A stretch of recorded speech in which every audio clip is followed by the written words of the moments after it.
activities that most companies do, typically mid and large size companies, they do relatively continuous financial planning, right? And so you have the finance folks who might need to do planning to figure out what they do on a quarterly basis or a yearly basis, so typically something long-term or strategic. But many times, actually, they have to do things very ad hoc tactical, responding to what may have changed externally. So market conditions may have changed, there might be an M&A condition that happened, right?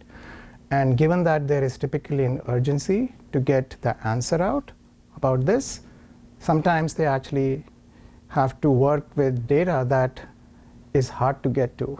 And if the data takes too long to get to, they might actually make some decisions in the absence of that data, right? Let's say I'm trying to reduce expenses for a given quarter for whatever reason, and I need to know information around salary, which may be in a HR system.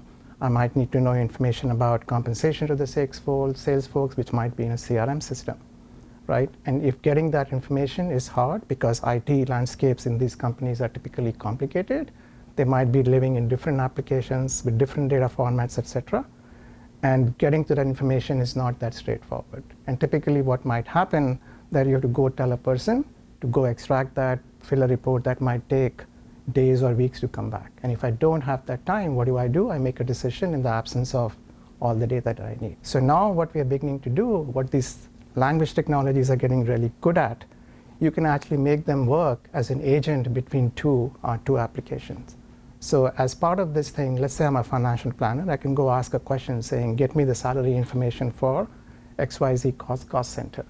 It can actually translate that question into the right set of actions and go work with a CRM system or a HR system and get that information back to you in a form that's actually consumable by the financial analyst without having to go ask somebody else to go create that report, right? So this is actually one of the use cases that we are working with.